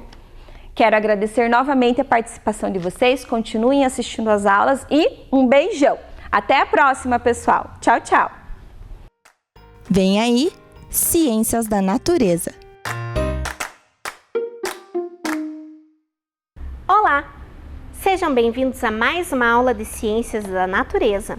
Eu sou a professora Tamara e convido vocês, alunos do 4º e 5º ano, para relembrarem os 3 conceitos básicos para sermos um bom cientista.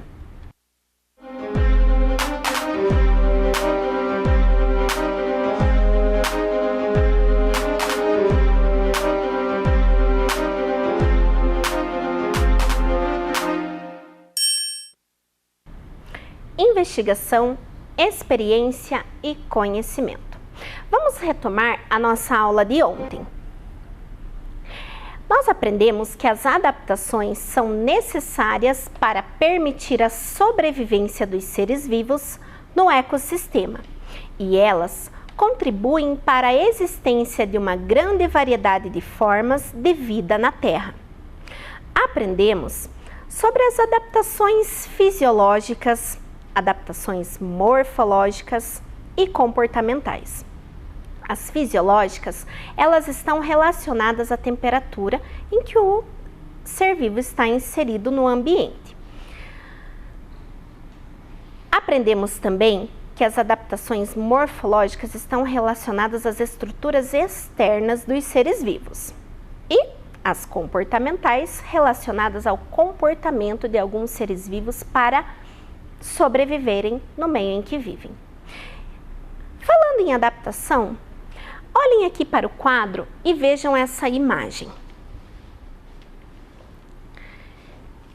Só de olhar ela, eu já comecei a ficar com frio. Eu acho que eu, enquanto ser humano, preciso me adaptar a esse ambiente onde tem muita neve e as temperaturas são muito baixas. Vou pôr até a minha blusa, porque está muito frio e eu preciso me adaptar a esse ambiente. Ai, agora está bem melhor.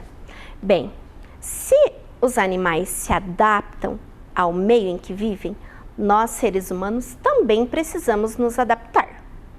E essa imagem agora? Estão verificando aqui?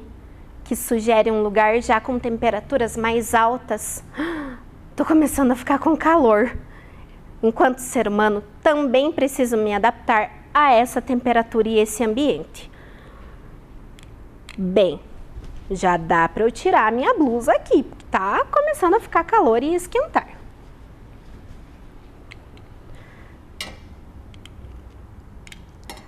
Bem, como vocês puderam observar nas imagens do quadro atrás, é que entendemos que nós também nos adaptamos ao ambiente onde vivemos e que existem algumas situações do ambiente que nos fazem nos adaptar. A temperatura é uma delas, como vimos ali, a diferença entre dois ambientes, um frio e um quente. Então, a partir disso é que vamos para o objetivo da nossa aula de hoje. Acompanhem lá na tela. Hoje nós iremos reconhecer a diversidade de hábitos comportamentais dos seres vivos, relacionando ao período de sua vida. Então, como pergunta disparadora da aula de hoje, temos: quais fatores ambientais influenciam na sobrevivência dos animais? Bem, alguns alunos já mandaram aqui para a produção do nosso programa algumas hipóteses. O Rodrigo, do 5º ano, Emanuele, do 4º ano, Luiz Henrique, do 5º ano e Diego, do 4º ano, mandaram as seguintes hipóteses.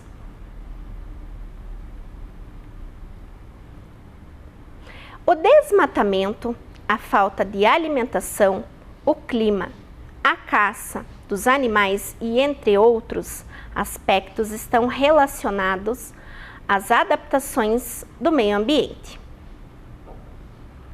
Água, ar, temperatura e luz. Será? Alimentação, preservação do habitat, sol e água são fatores que influenciam na sobrevivência.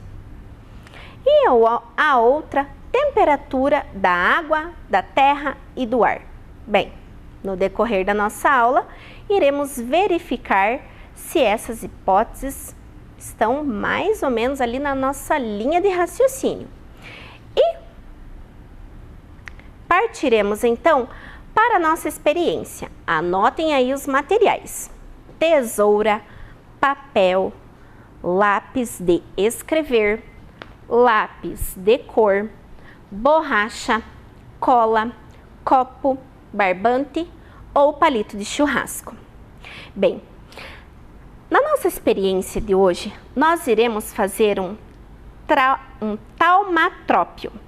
É uma técnica de ilusão de óptica muito utilizada antigamente para contar histórias e permitir que as cenas ficassem em movimento.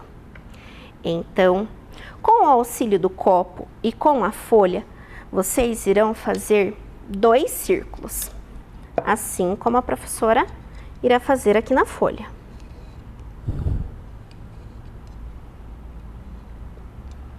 Vocês podem fazer círculos pequenos ou círculos maiores.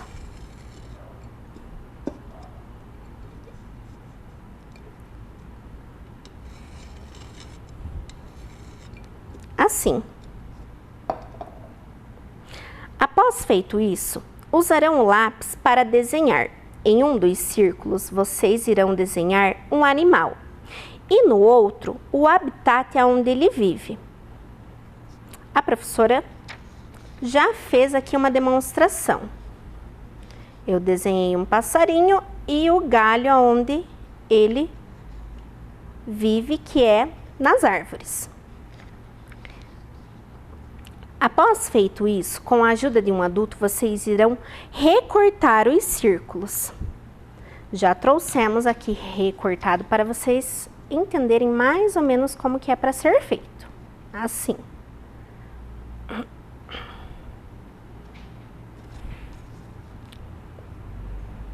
Bem, depois de feito isso, vocês poderão utilizar a cola e poderão colar ou com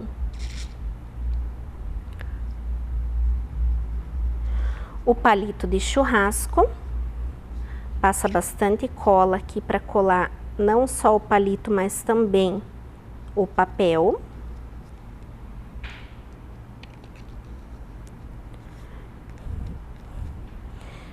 Ou caso vocês queiram fazer com o barbante, estica o barbante,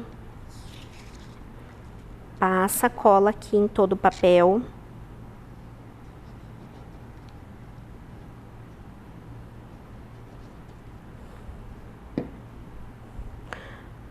Colocam aqui o barbante, dobram para colar bem.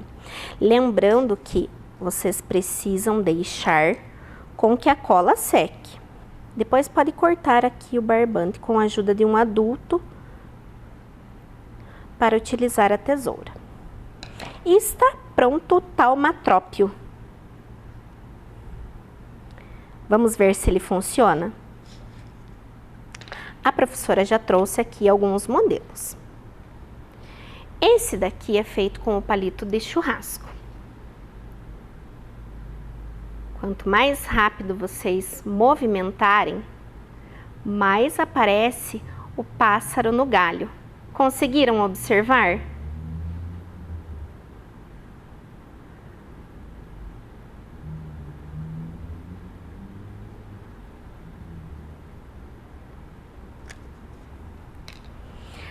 O outro que foi feito aqui com o barbante, vocês irão girar ele. Ó, a borboleta indo ao encontro da flor.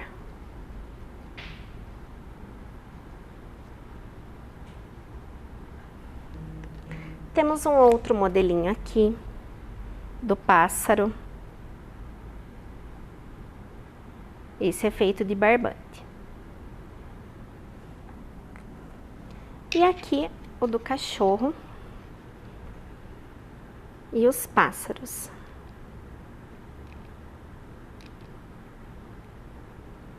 Bem, o que podemos concluir nessa experiência é que vocês observaram que ao moverem as imagens, nós estamos inserindo os animais no ambiente onde eles vivem, os ambientes específicos para a sua sobrevivência.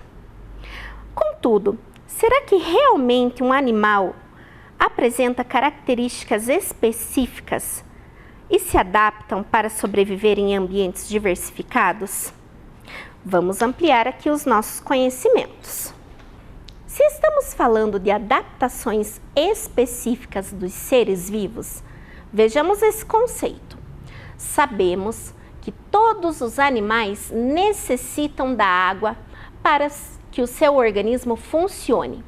Contudo, sabemos que há animais que sobrevivem em regiões secas, retendo em seu organismo a água, diminuindo a quantidade de urina e de transpiração, assim como reduzem as suas atividades em horas de mais seca para poupar água. Já outros animais sobrevivem debaixo d'água, pois esse é o seu habitat. Um exemplo são os peixes, que sobrevivem na água. Temos também aqui a onça, que durante o dia ela diminui as suas atividades, assim retendo um pouco mais de líquido no seu corpo. Já o dromedário, ele é um animal que se adaptou a regiões onde a temperatura é mais elevada. Bem, já falamos um pouquinho sobre adaptações em relação à água. Agora falaremos sobre adaptações em que a temperatura no planeta é bastante variada. Na maioria dos animais, a temperatura corporal sofre alterações conforme o ambiente. Outros animais têm a capacidade de regular, ou seja, de equilibrar a sua temperatura, independente da temperatura do ambiente, adaptando e modificando o comportamento do seu organismo.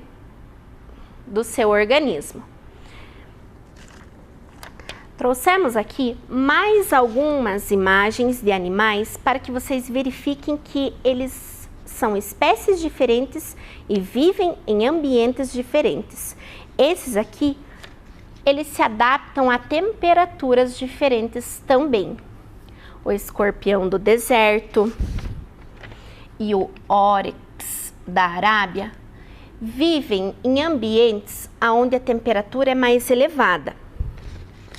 Já o pinguim e a foca vivem em ambientes mais úmidos e frios. Esses animais são animais que não existem aqui no Brasil no seu habitat natural. Então trouxemos dois animais que são espécies que vivem aqui nas nossas florestas tropicais, como por exemplo o tucano e o mico-leão dourado.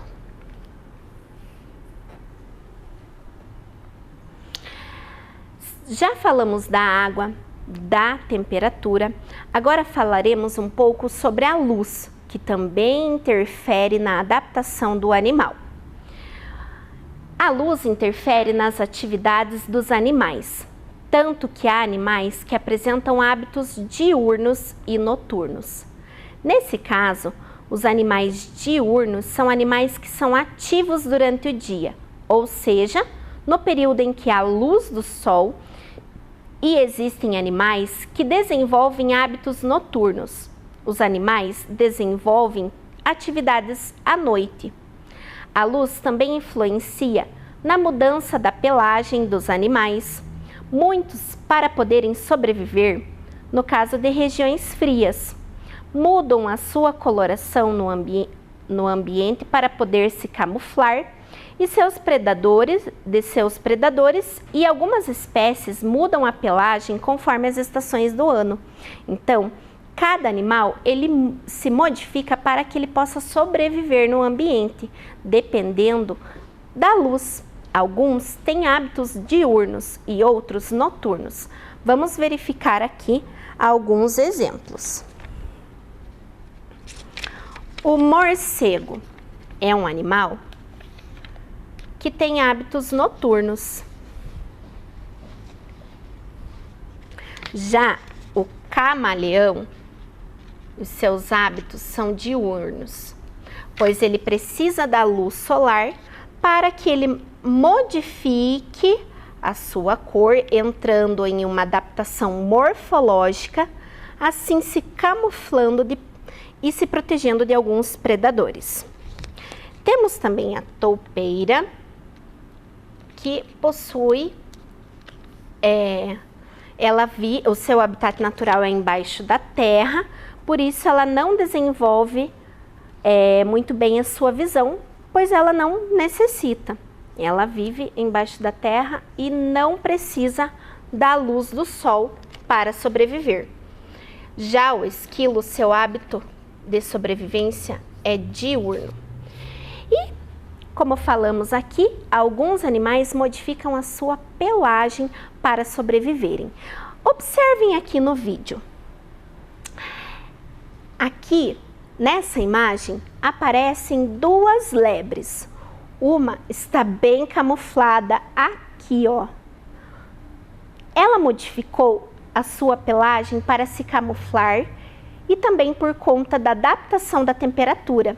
Percebam que essa aqui já começou a mudar a sua pelagem.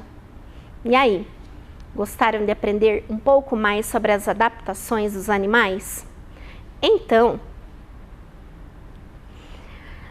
eu gostaria de perguntar, vocês sabem o que é endemismo? Espécies endêmicas são espécies que só existem em um único lugar no mundo. Se esse lugar for destruído, a espécie não consegue ir para o outro e ela acaba deixando de existir. Aqui no Brasil existem muitas espécies que já estão em extinção. O mico-leão dourado é uma delas, pois é uma espécie endêmica e vive somente na região da Mata Atlântica. Agora vamos para uma atividade onde vocês terão que prestar bastante atenção no que está pedindo aqui. É sobre as características de alguns animais. Então, nós temos aqui, essa atividade é como se fosse um dominó. Temos aqui a tartaruga do deserto, o pato branco,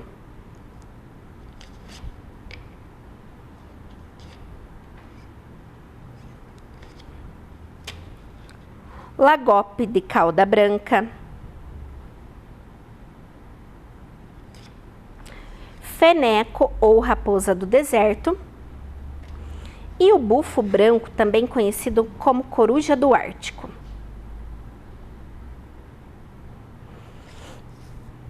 No nosso dominó, a primeira pergunta é: tem uma pelagem branca salpicada de preto que serve como camuflagem na neve.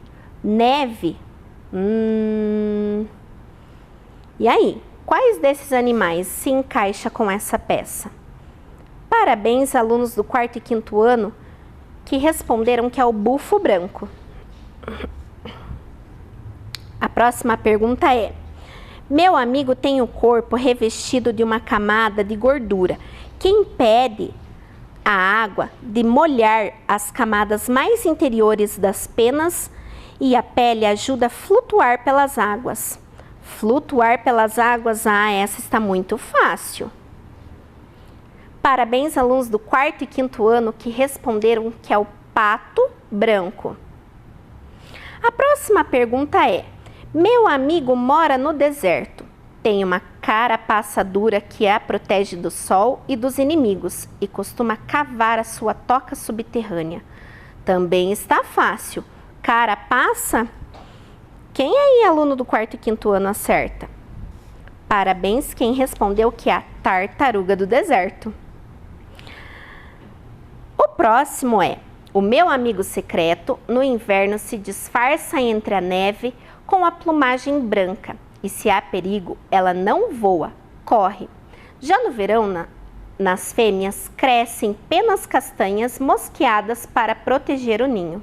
E aí? Qual desses dois animais? Bem, branco eu acho que é esse animal aqui. Parabéns, alunos do 4º e 5º ano que responderam que é o lagope de cauda branca.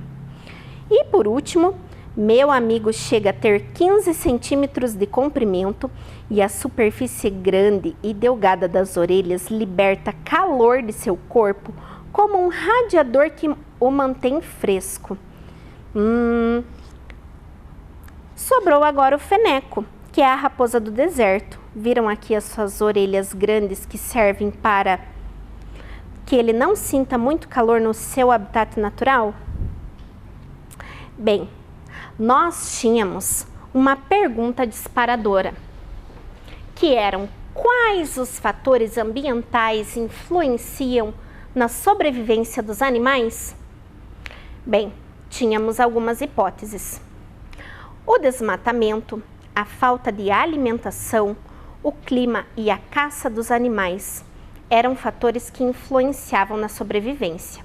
Porém, sabemos aqui que com o desmatamento estaremos tirando o habitat natural do animal, então provavelmente ele não sobreviverá. A próxima era que a água, o ar, a temperatura e a luz eram fatores ambientais que influenciavam na sobrevivência. Isso mesmo, água, temperatura e luz verificamos durante a nossa aula sobre alguns animais e as suas características de sobrevivência a esses fatores ambientais. A próxima era relacionada à alimentação, preservação do habitat, sol e água. Muito bem, devemos preservar o habitat dos animais para que algumas espécies, como as endêmicas, ainda continuem a existir.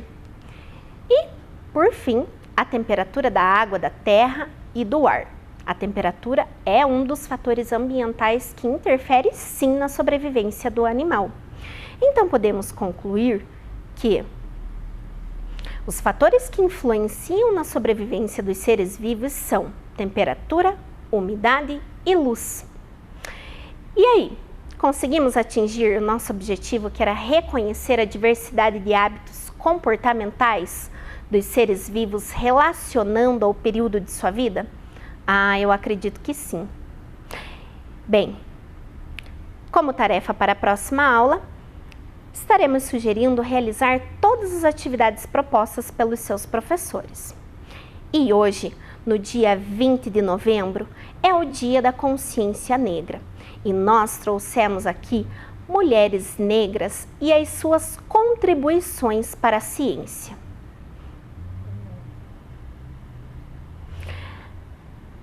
Essa é a doutora Sônia Guimarães, primeira mulher negra brasileira doutora em física.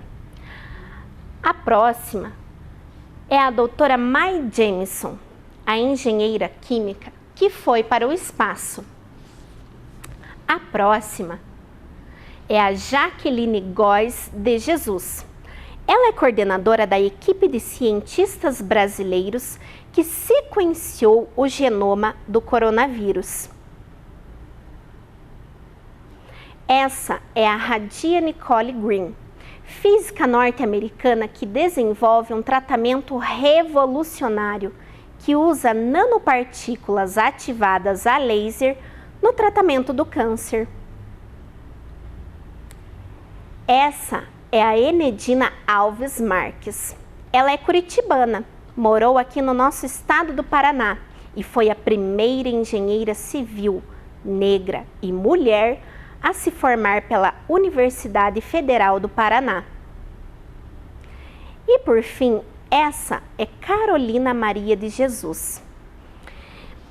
Nós, do grupo de pesquisa de aula, trouxemos um poema o qual ela escreveu. O livro me fascina. Eu fui criada no mundo sem orientação materna, mas os livros guiou os meus pensamentos, evitando os abismos que encontramos na vida. Benditas horas que passei lendo. Cheguei à conclusão que é o pobre quem deve ler, porque o livro é a bússola que há de orientar o homem no porvir. A escrita desse poema tem a sua liberdade poética. E é exatamente hoje, no Dia da Consciência Negra, é que devemos verificar. Nas aulas de ontem e hoje, vimos sobre a diversidade, inclusive das espécies de animais. Nós, seres humanos, também nos completamos através da diversidade, pois as diferenças tornam a vida mais bonita e colorida. E a diferença não está na cor, mas sim no coração, pois assim como as flores, todas as pessoas, cada uma tem a sua cor. Gostaria de mandar um grande abraço para todos que acompanharam a nossa aula de Ciências da Natureza de hoje e aqui me despeço. Até a próxima aula. Até mais!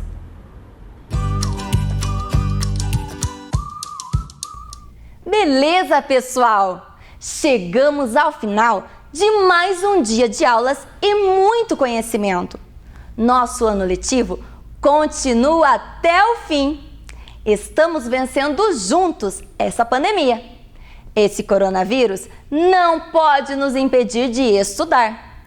Por isso, continue se dedicando nas suas atividades. Agora, um recado para as famílias. Neste mês de novembro, os CMEIs e as escolas municipais estão recebendo os cadastros de novos alunos. Verifique sobre possíveis transferências para outras unidades e procure a alternativa mais próxima da sua casa.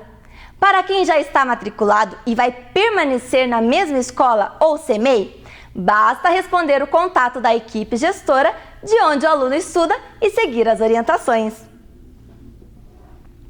Para ver de novo este programa, acesse o Face da TV Educativa. Obrigada pela sua companhia e até o próximo programa. Tchau!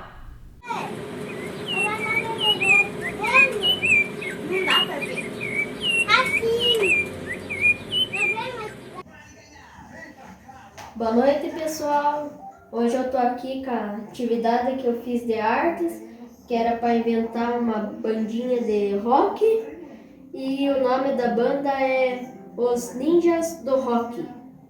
Daí eu fiz o palco, colei todos eles ali, fiz um cabo na caixa, as caixinhas, e aqui é o telão. E aqui atrás é o camarim. Aqui tem a escadinha para subir. Daí ali tem as portas do guarda-roupa. E aqui uma televisão. Daí aqui ele fica assim. E quando quiser subir pro palco, é só baixar. Daí sobe e faz o show. E assim ficou a minha atividade de artes. Boa noite.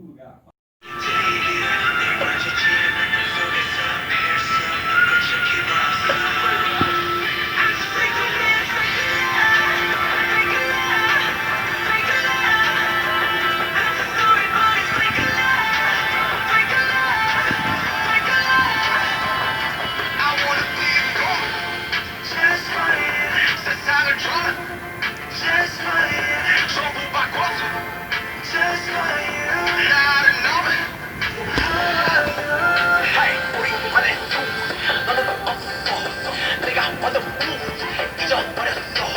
나도 내가 누구였는지